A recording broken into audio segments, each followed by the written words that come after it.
নমস্কার বন্ধুরা, শিউলের সাথে গল্প চ্যানেলে তোমাদের সকলকে স্বাগত। আশা করি তোমরা খুব ভালো আছো। আজকে আমরা শুনব প্রতিভা বসুর একটা খুব খুব মিষ্টি ছোট গল্প, আয়না। গল্পটা শুরু করার আগে তোমাদের বলি, যদি ভালো লাগে অবশ্যই একটা কমেন্ট করে জানিও, লাইক দিয়ে যেও। আর যদি চ্যানেলটা এখনও সাবস্ক্রাইব করা না হয়ে থাকে অবশ্যই সাবস্ক্রাইব করে দিয়ে যেও। শুরু করছি প্রতিভা বসুর খুব মিষ্টি একটা ছোট গল্প, আয়না।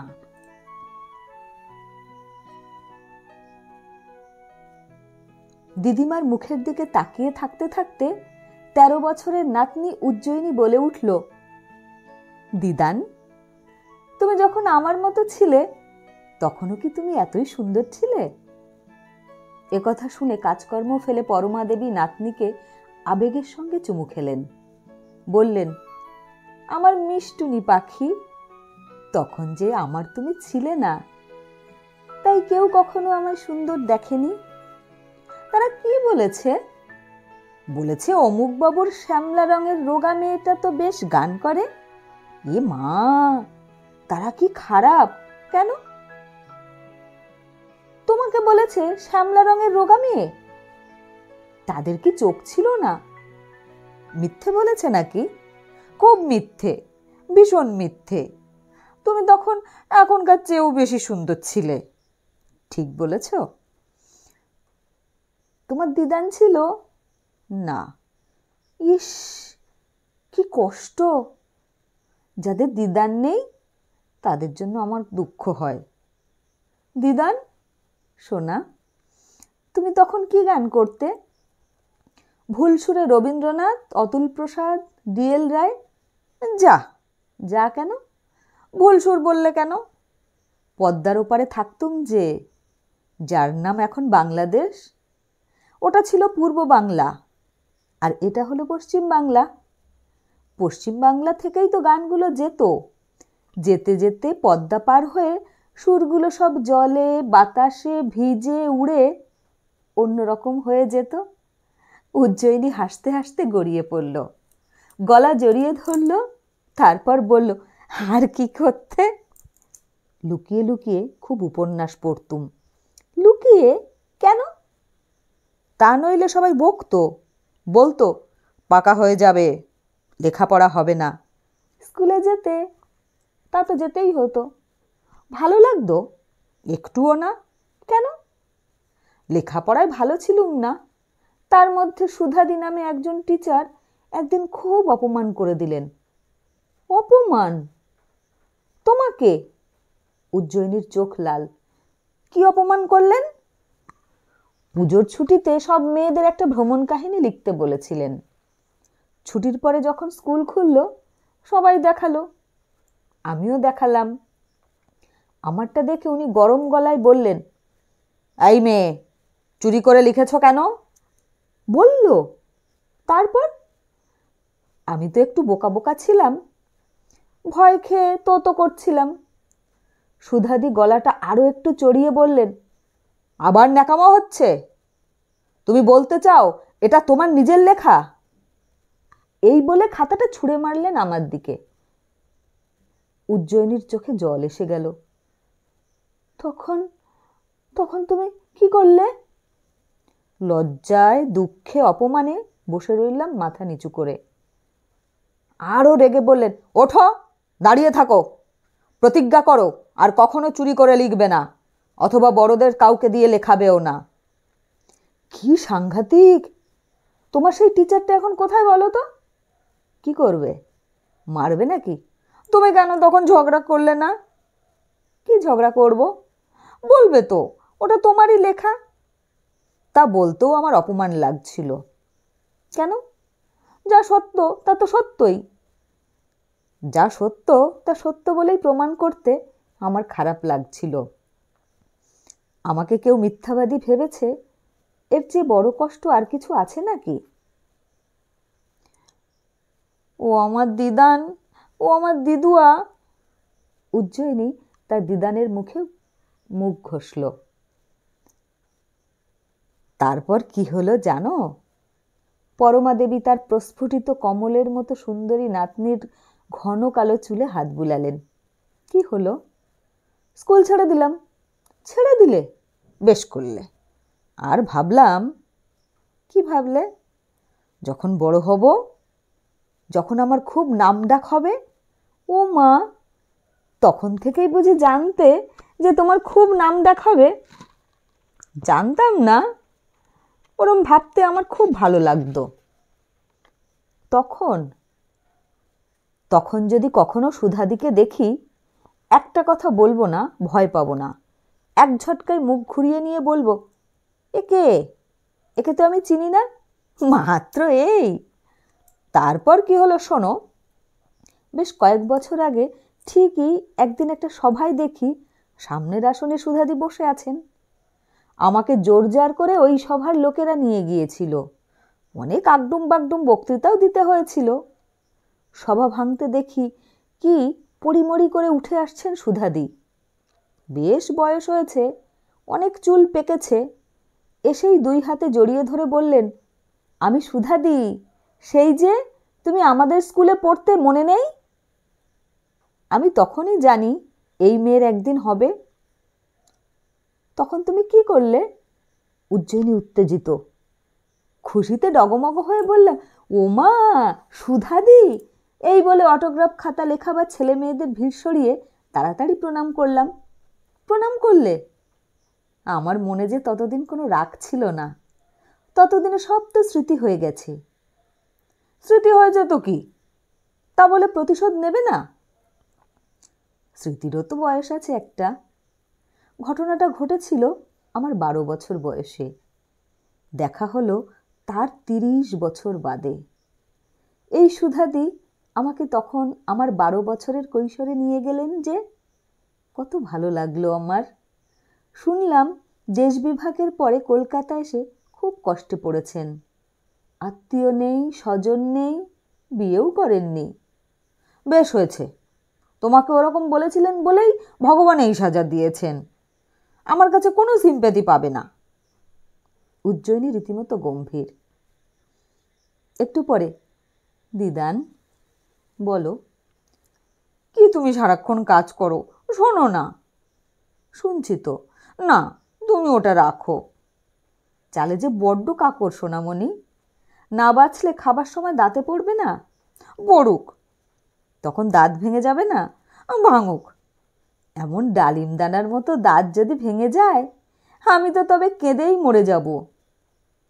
এক ঝাঁক উড়ে যাওয়া পাখির আনন্দ ছড়িয়ে শব্দ করে হাসলো উজ্জয়িনী। দিদানটা যে কি বলে! ভুল বলেছি নাকি?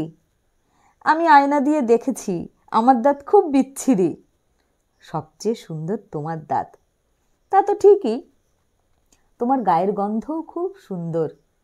আর যখন তুমি আমেরিকায় ছিলে, তোমার জন্য আমার খুব কষ্ট হতো। মধ্যে মধ্যে মায়ের গায়ে তোমার গন্ধ পেতুম। মা বলতো, তুই তো আমার মেয়ে নোস, তুই তোর দিদানেরই মেয়ে। বলতো বুঝি। বাবা বলতো, তোমার দিদিমা দেশে ফিরে এলে তুমি তার কাছেই থেকো। কিন্তু কথা কি রাখলো বলো? কাছে কাছেই তো আছো সোনামণি। এই তো শনিবারে শনিবারে এসে সোমবার পর্যন্ত থেকে যাচ্ছ। আমি যাচ্ছি মাঝে মাঝে। না, ওতে হয় না। আমার সব সময় তোমার কাছে থাকতে ইচ্ছে করে। মা, বাবা, ভাইকে ছেড়ে এলে দেখো, তখন আবার মন কেমন করবে। তা তো জানি। বাবা তো কাজের জন্য এখানে যায় ওখানে যায়, 2-4 দিন থেকে আসতে হয়। তখন এত বৃষ্টি লাগে আমার, আর মাকে ছেড়ে তো থাকিনি কখনো। তবে কিন্তু তোমাকে তো ওই রকমই ভালোবাসি, তার চেয়েও বেশি বাসি। তবু কেন তোমাকে ছেড়ে থাকতে হয়? তোমার মা তো আমার মেয়ে, সেও তো আমাকে ছেড়ে আছে। ওই রকমই হয়। আমার মা যখন তোমাকে ছেড়ে দিয়ে বিয়ে করে চলে গেল, তখন তোমার কষ্ট হয়নি? হয়নি? কেঁদেছ? কাঁদিনি? তবে মা বিয়ে করলো কেন? নইলে তোমাকে পেতাম কি করে? আর তুমি না বিয়ে করলে আমি বা মা পেতাম কি করে? তাই তো, সব একরকম না, সব একরকম, ঠিক ঢেউয়ের মতো, আসছেই আসছেই, যাচ্ছেই যাচ্ছেই। ছোটরা বড় হয়, বড়রা বুড়ো হয়, তারপর মারা যায়। যেমন আমি যাচ্ছি। না না না। উজ্জয়িনীর গলায় কান্নার বেগ। তুমি কখনো বুড়ো হওনি, তুমি কোনো দিন বুড়ো হবে না। কোথায় তুমি বুড়ো? কোথায় তোমার চুল পেকেছে? পাগল। পরমা দেবী হাসলেন। আমাকে বুড়ো বানায় এমন সাধ্য কারো আছে নাকি? আমি ভগবানকে আগেই বলে দিয়েছি, ওসব বুড়ো ফুড়ো কিন্তু করতে যেও না আমাকে, সেটা ভালো হবে না। উজ্জয়িনী আবার পাখির গলায় হাসলো। দিদান, বলো, আমার মতো বয়সে তুমি কি বই পড়তে? তোমার মতো বয়সে রবীন্দ্রনাথ প্রায় শেষ করে এনেছি। তার আগে শরৎচন্দ্র শেষ, তার আগে মা বলে শরৎচন্দ্র পড়বার নাকি একটা নির্দিষ্ট বয়স আছে, সে বয়সে না পড়লে মজাই পাওয়া যায় না। ঠিক বলেছে। তুমি শরৎচন্দ্র পড়নি? হুম, একটাও না, শুধু একটা। কোনটা? ওই যে সিনেমা হয়েছিল পরিণীতা, শেষে সিনেমার দয়ায় তুমি তাকে পড়লে। হে দুঃখ, রাখি কোথায় জানো? আমার যখন 11 বছর বয়স, আমার এক দিদির বিয়ে হলো, তখন তার 14। সে কি, 14 বছরে মানুষের আবার বিয়ে হয় নাকি? তখন হতো। সেই দিদির বিয়েতে দিদি 18খানা বই পেয়েছিল। বলতে গেলে সবই শরৎচন্দ্রের বই, তার মধ্যেই পরিণীতাও ছিল। আমি 15 বার পড়েছিলাম বইটা, তবু আমার আবারও পড়তে ইচ্ছে করত। তারপরে দেবদাস, চন্দ্রনাথ, চরিত্রহীন, উফ, সেই সব সুখের কথা ভাবলে এখনো বুক কাঁপে। ভালো বই পড়ার মতো ভালো আর কি কিছু আছে নাকি? আর রবীন্দ্রনাথ পড়লে কবে? ওই বছরই কেমন করে আমার হাতে একটা গল্পগুচ্ছ এলো। পাগলের মতো বসে রইলুম সে বই নিয়ে। বই পড়তে আমারও খুব ভালো লাগে, তবে তোমার মতো অত নেশা নেই আমার। তুমি বুঝি বাংলা বই একেবারেই পড়ো না? পড়ি, কিন্তু ইংরেজি পড়তে ভালো লাগে বেশি। কার কার পড়েছ? শুধু ব্রাইটন না? মোটেও না। অস্কার ওয়াইল্ড পড়েছি, চেকভ পড়েছি, মপাসা পড়েছি, D.H. লরেন্স পড়েছি। তারপর এই সেদিন এমিলি ব্র্যান্টির লেখা বইটা পড়লাম, ওই যে একজন গভর্নেস এসে প্রেমে পড়ল। এখানে একটু লাল হলো উজ্জয়িনী, চোখ নিচু করে বলল, আচ্ছা দিদান, প্রেমে পড়া কি খুব খারাপ? পরমা দেবী তাকিয়ে থেকে হেসে বললেন, কেন, প্রেমে পড়েছ নাকি? ভ্যাট, আমার তো মনে হয় পড়েছ, নইলে ফিসফিসে গলায় 1 ঘন্টা ধরে কাকে ফোন করো? শোনো নাকি তুমি? তা তো একটু শুনি। কেন শোনো? উজ্জয়িনী ঠোঁট গোল করল। পরমা দেবী বললেন, কানে আসে, কি করব? দিদান, বলো, তুমি কখনো কাউকে নেজেল দিয়েছ? নেজেল? নেজেল কি? বারে, নেজেল জানো না? ওই নাকে করে কথা বলা। ন্যাকামি? ঠিক না, কোনো দিন না। কারো কাছে কোনো আবদার করতে হলেও কখনো নেজেল দাওনি? কখনো দিয়েছি কি না সে কি আর এখন মনে আছে?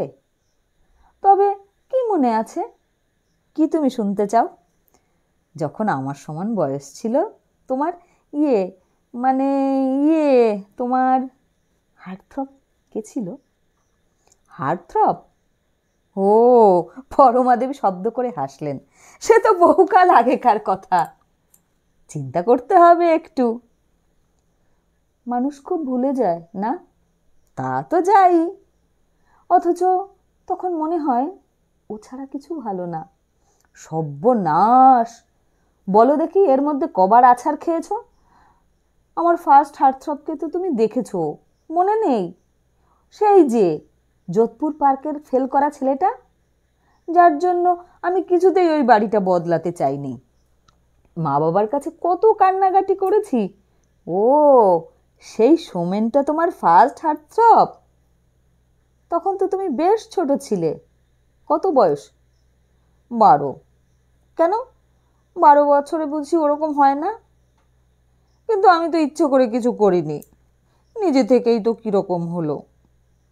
ওকে দেখে যা ভালো লাগতো না। সোনা সোনা। নির্মল হৃদয় অপাবৃদ্ধ নাতনিটিকে পরমাদেবী বুকে জড়িয়ে ধরলেন। আমারও ওরকম বয়সে ওরকম হয়েছিল। নিশ্চয়ই ওই সোমেনটার মতো বাজে না। সে ছিল এক বাজনাদার, সার্কাসের বাজনাদার। সার্কাসের বাজনাদার তুমি পেলে কোথায়? সার্কাস দেখতে গিয়ে। তারপর? তখন ফ্রক ছেড়ে শাড়ি ধরেছি, বেশ বড় বড় ভাব হয়েছে মনের মধ্যে। ওই ছোকরাটা ম্যান্ডোলিন বাজাচ্ছিল ব্যান্ড পার্টির সঙ্গে। আমরা সামনের আসনে বসেছিলাম। ঠিক আমাদের মায়েই নীল কাপড় ঘিরিয়ে একটা উঁচু প্ল্যাটফর্ম করে বাজাচ্ছিল ওরা। হঠাৎ কেমন করে যে একবার চোখাচোখি হয়ে গেল, আর অমনি দারুণ ভালো লেগে গেল। সার্কাস টার্কাস ভুলে আমি বারে বারে ওর দিকেই তাকাচ্ছিলাম। ও বাজনা ভুল করে কেবল আমার দিকে তাকাচ্ছিল। তারপর তারপর আমার কথাটি ফুরলো, নোটে গাছটি মুড়লো। মাত্র ওই, মাত্র ওই। এ মা! কেন, তোমার কতদিন ছিল? পুরো 1 মাস। পুরো 1 মাস? সাংঘাতিক তো। ও একদিন পথে নির্জনে দাঁড়িয়ে বলেছিল, তোমাকে আমি ভালোবাসি। তুমি কি বললে? আমারও তো সেইটাই কথা। তবু আমি বললাম, বাসোগে, আমার তাতে কি, এই বলে গটমট করে চলে এলাম। চমৎকার। আর তারপর বাড়ি বদলে এসে একদম ভুলে গেলাম। তারপর কখনো দেখনি? হ্যাঁ, গড়িয়াহাটার মোড়ে। তুমি সেখানে কি করছিলে? স্কুল ছুটি হয়ে গেল, আমরা ক্লাসের ছেলেমেয়েরা সবাই আলেয়ায় সিনেমা দেখতে গেলুম যে। ও মা, তাই নাকি? ছুটি হলে অমনি সিনেমা দেখতে যাও? মা বাবা বকেন না? না তো, মাকে ফোন করে দিলুম। মা বলল, যাও, তাহলে একা ফিরো না, অপেক্ষা করো, আমি নিয়ে আসবো। তাহলে তো মা খুব ভালো। কেন, তুমি হলে বকতে? না না, বকবা কেন? সিনেমা দেখা কি খারাপ নাকি? ঠাট্টা করছো? ঠাট্টা করবো কেন? জানি তুমি সিনেমা সিনেমা করলে একটু গম্ভীর হয়ে যাও। কবে? কবে বলবো? বলো। সেই যে একদিন বললুম, আমার নাম উজ্জয়িনী রাখলে কেন? শর্মিলা রাখলে না কেন? হেমা মালিনীও রাখতে পারতে। তখন তুমি খুব মন দিয়ে বই পড়তে লাগলে, আমার দিকে আর তাকালেই না। আমি বুঝি না কিছু? কই, মনে নেই তো? খুব আছে, কেবল চালাকি। সেই যে রাজেশ খান্নার ছবি কেটে কেটে পড়ার টেবিলে জড়ো করতুম। একদিন তুমি বললে, এসব ছবি বাথরুমের দরজায় সেটে দিও না, বেশ দেখাবে। দরজাটা কেমন রং চটে ময়লা হয়ে গেছে, ঢাকা পড়ে যাবে। তা তো ভালোই বলেছিলুম। বাথরুমে ছবি সাঁটতে আমি খুব ভালোবাসি, মোটেও না। বা, আমার বাথরুমের দেয়ালে দেখো না কি ভালো দুটো ছবি রেখেছি, একটা মদিলিয়ানি, একটা রুয়ো। তা তো রেখেছ, কিন্তু ওটা তোমার ঠাট্টা ছিল স্যার। তোমারও তাই মনে হয়েছে? মারও। কি বলেছে মা? মা বলেছে, সারাদিন কেবল হিন্দি সিনেমার ছেলে মেয়েগুলোর কথাই বলিস কেন রে? কোথায় শত্রুঘ্ন, কোথায় রাজেশ, কে ডিম্পল, আবার পায়ের পাতায় লিখে রাখিস সঙ্গম। কি বিশ্রী! দেখলি তো সেদিন দিদান কেমন ঠাট্টা করলেন তোকে। তারপর আমি বললাম, দিদানি মোটেও ঠাট্টা করেনি। বললাম, কিন্তু তখনই বুঝলাম এইসব করলে তোমার মুখটা কেমন অন্যরকম হয়ে যায়। একদিন তুমি ব্যাড টেস্ট শব্দটাও ব্যবহার করেছিলে। যা, কবে? আমার বিষয়ে না, নিরঞ্জন কাকার মেয়ের বিষয়ে। তাই বুঝি? কিন্তু এখন আমি সম্পূর্ণ ভুলে গেছি সেসব। এখন আর আমাকে মোটেই সিনেমা পাগল বলতে পারবে না। এখন আমি সব সময় ইন্টেলেকচুয়াল ভাব নিয়ে থাকি। পরমা দেবী হাসতে হাসতে লাল হয়ে গেলেন। উজ্জয়িনীও হাসির ফোয়ারা ছোটালো। বলল, সেদিন কি হয়েছে শোনো না। স্কুল থেকে তো ফিরছি, দেখি নিরঞ্জন কাকার বউ মিলি কাকিমাও কোথা থেকে ফিরছেন। আমাকে দেখে দাঁড়িয়ে পড়ে বললেন, আরে উজ্জয়িনী, এসো এসো, চলো আমার বাড়িতে চলো, তোমার বন্ধুরা বাড়িতেই আছে। বন্ধুরাকে? ওর দুজন মেয়ে, বিউটি আর সুইটি। বিউটি আর সুইটি? নিরঞ্জন শেষে এই নাম রেখেছে মেয়েদের? এদিকে আমার কাছে এসে যে নাম চেয়েছিল, আমি মৃত্তিকা আর ঋত্বিকা রেখে দিলাম। সেসব বোধহয় পোশাকি নাম। লরেটোতে ভর্তি করার সময় এই নাম রেখেছে। ওরা তো কখনো বাংলা বলে না, শুধু ওদের যে বাসন মাজে হারানের মা, তার সঙ্গে একটু একটু বলে। তরকারিকে বলে টরকারি, আর লুচিকে বলে লুচি। নিরঞ্জন কাকা বললেন, দেখেছ ওদের জিভটা কেমন ইংরেজদের মতো হয়ে গেছে, বাংলাটা আর আনতেই পারে না। মা বাবার সঙ্গেও বাংলা বলে না, সম্ভবত লুকিয়ে বলে। একদিন আমি হঠাৎ গিয়ে পড়েছিল, একতলা ফ্ল্যাট তো, জানালা খোলা ছিল। পর্দার ফাঁকে দেখলুম ওরা ওদের মায়ের সঙ্গে খুব ঝগড়া করছে বাংলায়। মিলি কাকিমাও খুব বকছেন। নিরঞ্জন তো তাহলে দেখছি মেয়েদের খুব সুশিক্ষিত করেছে। মিলি কাকিমা কিরকম সিনেমা খান জানো? মিলি কি তোমারও কাকিমা নাকি? তোমার মা তো ডাকে মিলি কাকিমা আর নিরঞ্জন কাকা। তোমার চেয়েও ছোট বয়স থেকে ওদের দেখেছে তোমার মা। ওই তো মা ডাকে বলেই তো আমি ডাকি। মিলি কাকিমার কত পাকা পাকা চুল আছে।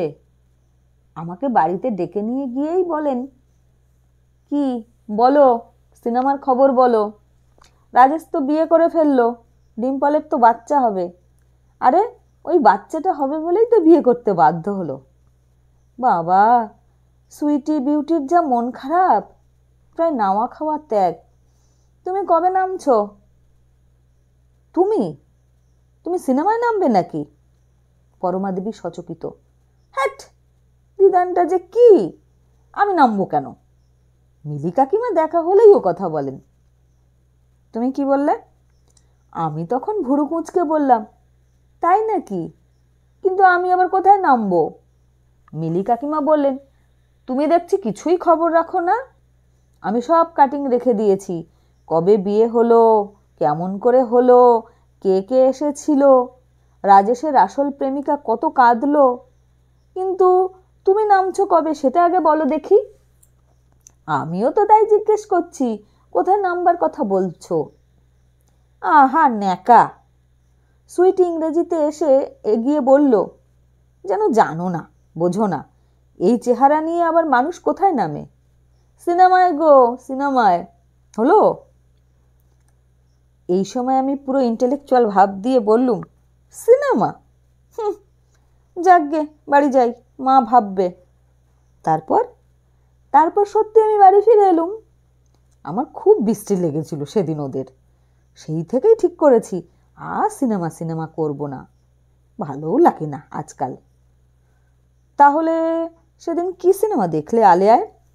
সিনেমার জন্য তো সিনেমায় যাইনি, সবাই মিলে হইচই করব সেটাই আসল। অসময়ে ছুটি হয়ে গেল কি না। বাজারের কাছটায় দাঁড়িয়ে চিনেবাদাম কিনছিলাম, দেখি কি সোমেনটা পানের দোকান থেকে সিগারেট কিনছে। আমি তখন বন্ধুদের বললাম, দেখো দেখো, ওই আমার ফার্স্ট হার্ট থ্রব। সন্দীবন তখন আমার চুল টেনে দিয়ে বলল, এ রাম, এই তোমার রুচি? এই দোকানদারটাকে দেখে তোমার বুক কেঁপেছিল? ছি ছি ছি। পরমা দেবী বললেন, তোমার তখন ওর জন্য খুব দুঃখ হলো না? না। উজ্জয়িনী ব্যথিত চোখে তাকালো। একটুও হলো না। কেন হলো না দিদান? অথচ 1 মাস ধরে ওকে আমি কত ভেবেছি, ভাবতে কত ভালো লেগেছে। ওরকমই হয়, তোমারও হতো। আমার হার্ট থ্রবই হয়নি। মিথ্যে কথা বলো না লক্ষ্মীটি। আমার বয়স কত জানো? জানি। তবে হিসেব করে দেখো তো, সে কতকাল আগের কথা, কখনো মনে থাকে? হ্যাঁ থাকে। বলো না। আচ্ছা, রাত্রিরে শুয়ে শুয়ে চিন্তা করব, তারপর বলবো। কিন্তু তার আগে শুনে নি, আবার কাকে দেখে তোমার বুক কেঁপেছে? অশোককে দেখে। সে আবার কে? ওই যে গান গায়, আমাদের ক্লাসে উর্মিলার দাদা। অশোক? অশোক গাঙ্গুলি? হ্যাঁ। ভাব হয়েছে তার সঙ্গে? একদিন আলাপ করিয়ে দিল উর্মিলা। ওকে নিতে এসেছিল গাড়ি নিয়ে। তখনই প্রেমে পড়ে গেলে? মোটেও না। তবে অশোকটাই কেবল আমাকে ডায়ালগ দেয়। ডায়ালগ? ডায়ালগ কি? তুমি কিচ্ছু জানো না। ওই যে সব বানিয়ে বানিয়ে আজে বাজে কথা। কীরকম? অশোকটাই তো ফোন করে, বলে কি করছো, আমাকে ভাবছো? আমি তো সারাক্ষণ তোমাকে ভাবি। এর নাম ডায়ালগ? স্প্যানিশ আইজ বলে, হানি বলে। স্প্যানিশ আইজ? গান করে বলে যে ও মাই স্প্যানিশ আইজ, মাই প্রেশাস, মাই হানি। এত ঠাট্টা ঠাট্টা ভাব দিয়ে এসব করে। তুমি কি করো? আমিও দিই। তুমিও ডায়লগ দাও? আগে কিন্তু খুব ভালো লেগেছিল, এখনও ভালো লাগে, তবে অন্য রকম। মানে আর হার্ট থ্রব হয় না। না, নতুন কেউ হয়নি। উজ্জয়িনী মিষ্টি করে হাসল। একটু পরে, দিদান বলো, তুমি সুমন সেনকে চেনো? ওই যে ছবি আঁকে? হ্যাঁ। তোমাদের বাড়িতে তো দু একদিন দেখেছি। ওকে তোমার ভাল লাগে? বেশি তো চিনি না, দেখতে ভালো, মন্দ কি। আর আঁকেন কেমন? সে তোমার বাবাকে জিজ্ঞেস করো। আঁকার আমি কি বুঝি? হ্যাঁ বোঝো, বলো না। লোকেরা তো বেশ প্রশংসা করে, আমিও করি। তুমিও করো? তাহলে তো ঠিক আছে। আমি ওর কাছে ছবি আঁকা শিখি যে। ও মা, কবে থেকে? সুমন কাকা বলেছেন ভালো ছবি আঁকতে হলে ভালো করে আগে ড্রয়িংটা শিখতে হয়। ঠিক কথা, আমি জানি। তুমিও আমার মতো বয়সে ছবি আঁকতে। কে বলেছে? মা। তোমার মা তার মা বিষয়ে আর কি কি গল্প বলে আমাকে বলে দিও তো। গল্প আবার কি, সত্যি কথা। তোমার আঁকা একটা ছবি তো আমাদের বাড়িতে আছে। তাই নাকি? মুছে মুছে গেছে। মা বলেন এটা তোমার নিজের কুকুরের পোর্ট্রেট। তুমি কি বলো? আমারও তো কুকুরই মনে হয়। কিন্তু এটা যখন নতুন আঁকা হয়েছিল, একজন পেঁচা বলেছিল, একজন ভালুক বলেছিল, একজন শুয়োর বলেছিল। তাহলেই বুঝে দেখো কি ভয়ঙ্কর আঁকিয়ে আমি। এক জন্তুর ছবিতে সব জন্তু এঁকে ফেলতে পারি। যা, তোমার কে বলিয়ে। আমার মা ভেবেছিলেন মেয়ে তার সর্ববিদ্যা বিশারদ হবে। কোথা থেকে কার চেনায় একটা কোকড়া চুলের সাদা ছেলেকে ধরে এনে আমার মাস্টার বানিয়ে দিলেন। কেন? ছেলেটাকে তোমার পছন্দ ছিল না? কি করে পছন্দ হবে? একদিন আমায় তুমি বললো যে। তুমি বললো তো কি হয়েছে? একটা পুঁচকে ছবি আঁকার স্কুলে মাত্র সেকেন্ড ইয়ারে পড়ে। আগে বেশি আসতো, বসতো, চুপচাপ ছবি আঁকা শিখিয়ে চলে যেত। 2-1 মাস যেতেই বলে কি না, পড়ো মা, এক গ্লাস জল দাও তো। শুনে আমি আপাদমস্তক রাগে লাল। জল ঠিকই এনে দিলাম, কিন্তু বললাম আমাকে আর কখনো তুমি বলবেন না। তারপর তারপর সেই যে গেল, আর এলো না। আমিও সর্ববিদ্যা বিশারদ হওয়ার থেকে বেঁচে গেলাম। এ মা, তুমি কি? আমি তো সুমন কাকাকে খুব ভালোবাসি। বাসবেই তো। সুমন কাকা আর ও কি একরকম নাকি? সুমন কাকাকে দেখলেই আমার দুঃখ সরে যায়। আমি কি ভেবেছি জানো? কি? আমি কখনো বিয়ে করব না। তবে সারা জীবন সুমন কাকার কাছে ছবি আঁকা শিখব। তাকে এখন আমার সবচেয়ে বেশি ভালো লাগে। তাই নাকি? আমাদের বাড়ির কাছেই বাড়ি তো। কি সুন্দর একা একা একটা ঘরে থাকেন। কত ছবি, কত রেকর্ড, কত বই। আমাকে তো প্রায়ই সকালে ওর সঙ্গে গিয়ে ব্রেকফাস্ট করতে ডাকেন। তুমি যাও? যাই না আবার। না ডাকলেই চলে যাই, তা আবার ডাকলে যাব না? গিয়ে কি করো? ডিম সেদ্ধ করি, আলু সেদ্ধ করি, রুটিতে মাখন লাগাই, সুমন কাকা দুধ দিয়ে কফি তৈরি করেন, আমি টেবিলে দুজনের কাপ প্লেট ন্যাপকিন সাজিয়ে দিই। ওরে বাবা, বাড়িতে তো কই কিচ্ছু করো না? বাড়িতে বাড়িতে ওরকম লাগে না যে। এই জন্যই আজকাল আর দিদানের কাছে বেশি আসার সময় হয় না। না না, মোটেই না, সবেগে প্রতিবাদ করলো উজ্জয়িনী। পরমা হাসলেন। আচ্ছা দিদান, বলো, তুমি যখন আমার মতো, তোমারও কি এরকম বেশি বয়সের কোনো বন্ধু ছিল? তা বোধহয় ছিল। তোমাকে তারা খুব পাত্তা দিতেন? একটু আধটু দিতেন বই কি। না, সেরকম না। তবে কীরকম বলবো? নিশ্চয়ই।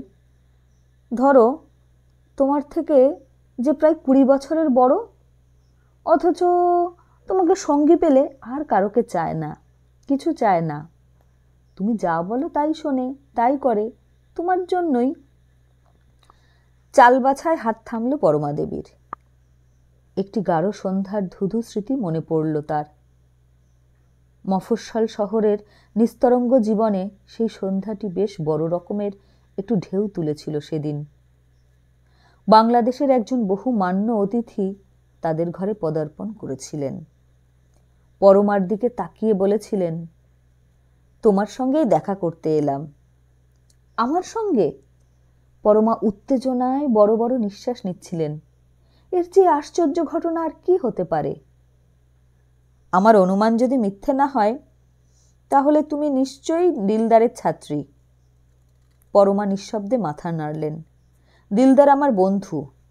জানো তো, গান টান ছেড়ে সে কোথায় কোন আশ্রমে সাধনা করতে চলে গেছে। শুনেছি। খুব দুঃখের কথা, তার মতো একজন গুণবান মানুষের এভাবে নিষ্ক্রমণ, না না না, এটা সে ঠিক করেনি। না। ভীষণ আপত্তির সঙ্গে মাথা নাড়লেন। তারপর বললেন, তার কাছে আমি তোমার কথা অনেকবার শুনেছি। তার ছাত্রছাত্রীদের মধ্যে মনে হয় তুমি সকলের চেয়ে বেশি প্রিয়। তার ধারণা, যোগ্য শিক্ষা পেলে ঠুংরিতে তোমার কোনো জুড়ি থাকবে না। পরমা কুণ্ঠিত হলেন। আমি মাত্র কাল এ শহরে এসেছি, 7 দিন থাকব। এই 7 দিনের মধ্যে আজকের সন্ধ্যা ছাড়া আমার হাতে আর একটি দিনও অবশিষ্ট নেই। আজও বলতে গেলে লুকিয়ে পালিয়ে এই ছেলেটির সাহায্যে চলে এলাম। সঙ্গের অল্প বয়সী যুবকটির দিকে তিনি ফিরে তাকালেন। এ তোমায় খুব অ্যাডমায়ারার, কি বলো ইউসুফ? ইউসুফ হাত কচলে হাসল। আমি শুনেছি তোমাদের এই শহর গানের শহর। অলিতে গলিতে সব গাইয়েরা থাকেন। আমি যে গান পাগল মানুষ তা দিলদার জানে। সে আমাকে আরও 2টো ঠিকানা দিয়ে দিয়েছে। জানি না শেষ পর্যন্ত সকলের সঙ্গে যোগাযোগ করে উঠতে পারবো কি না। তা না পারি, তার বিশেষ ছাত্রীটির সঙ্গে যে দেখা করা গেল, সেটাও মন্দ নয়। বলাই বাহুল্য, শুধুমাত্র দেখা করাই নয়, গান শুনতেও এসেছি। সরল চোখে তাকিয়ে হাসলেন। মা বাবা এমন মানুষের পদার্পণে নিজেদের যথেষ্ট সম্মানিত মনে করেছিলেন। মেয়ের গান শুনতে চাওয়ায় একেবারে বিগলিত হয়ে গেলেন। বসে গেল আসর, জমে গেল আড্ডা। দেখতে দেখতে কখন রাত 10টা বেজে গেল। যাবার মুখে বললেন, জানতাম তোমার বয়স খুব কম, কিন্তু এত কম জানতাম না। জানতাম তুমি ভালো গান করো, এত ভালো জানতাম না। মাথায় হাত রেখে আদর করলেন তিনি। চলে গেলে সবাই বলল, মানুষ তো নয়, যেন দেবতা। সাধে কি আর এত বড় হয়েছেন? পিস্তত ভাই সন্তোষ বলল, মাত্র 32 বছর বয়স। এরই মধ্যে 5 বার জেল খেটেছেন, 3 মাস সেলে থেকেছেন। ডেটিনিউ ছিলেন 1 বছর। ব্রিটিশ সরকারকে একেবারে নাস্তানাবুদ করে ছাড়ছেন না। পরমার ঘুম পেয়েছিল, ঘুমিয়ে পড়লেন। কিন্তু গানের নেশায় 2 দিন বাদে আবার তিনি এলেন। ঘরে ঢুকতে ঢুকতে বললেন, তোমাদের সাকচির রাজবাড়িতে আর চায়ের নেমন্তন্ন ছিল। উফ, কন্যা দুটির মার্গ সঙ্গীতে আমার জান প্রাণ একেবারে জর্জরিত হয়ে গেছে। আগে 1 গ্লাস জল দাও, তারপর কানজুড়োও। এই কানজুড়োতেই তিনি আবারও এলেন। তারপর আবার আবার কথা ছিল থাকবেন 7 দিন, কিন্তু যাবার তারিখ রোজই পিছোতে লাগলো। তারপর বললেন, না আর নয়, এই বৃহস্পতিবারে আমি যাবই যাব। আবার সব কাজকর্ম পণ্ড হতে বসেছে, সব এই মেয়েটার জন্য, সব। হাতের মুঠোয় হাত নিয়ে খুব ঝাঁকানি দিলেন। 13 বছরের পরমা সেই 32 বছর বয়সের সারা বাংলা বিখ্যাত মানুষটির এই সহজ সরল উক্তির এবং স্পর্শের মধ্যে বিদ্যুতের সংঘর্ষ অনুভব করলেন। তারপরে সেই নির্ধারিত বৃহস্পতিবারেও দেখা গেল তিনি যাননি। বাড়ির লোকেরা অকৃত্রিমভাবে খুশি হয়ে উঠে বললেন, তাহলে আছেন? আছি। হাত রাখলেন পরমার কাঁধে। কি পরমেশ্বরী, সুখী না দুঃখিত? পরমা জবাব দিলেন না। লজ্জিত ভঙ্গিতে চোখ নামালেন। এই করে করে 1 মাস চলে গেল। ততদিনে প্রায় ঘরের মানুষ হয়ে গেছেন। বলতে গেলে অধিকাংশ সময়ই কাটান তাদের সঙ্গে। একাই 100 হয়ে তুলনাহীন এক আনন্দময় অস্তিত্বে ভরে রাখেন সারা বাড়ি। বাড়ির সবকটি মানুষের প্রতি তার সমান মনোযোগ, এমনকি তা থেকে বাড়ির রাঁধুনি ননিবালাও বাদ পড়েন না। তবু সব কিছুর উপরে আসল আসক্তির কেন্দ্রবিন্দুটি যে পরমা, মানুষটি যে তার খ্যাতি অখ্যাতি ভালো মন্দ এবং উদ্দামতা সব সংহত করে তার আর্ধেকেরও কম বয়সী সেই মেয়েটির পায়েই ঢেলে দিয়েছেন, এ সত্য উপলব্ধি করে পরমা শিহরিত হন। তার কাঁচা ভীরু অপ্রস্তুত মন এক আশ্চর্য সুখ এবং সংবেদনে থরথর করতে থাকে। বুঝে উঠতে পারেন না এই ভীষণ দানের তিনি কি প্রতিদান দেবেন। কিন্তু ঘুম ভাঙতে ভাঙতেই একদিন সেই মানুষটি কাউকে কিছু না বলে আবার ফিরে গেলেন। যার অতিথি হয়েছিলেন তিনি উদ্বিগ্ন হয়ে খোঁজ নিতে এসে পরমাদেরও কম উদ্বিগ্ন করলেন না।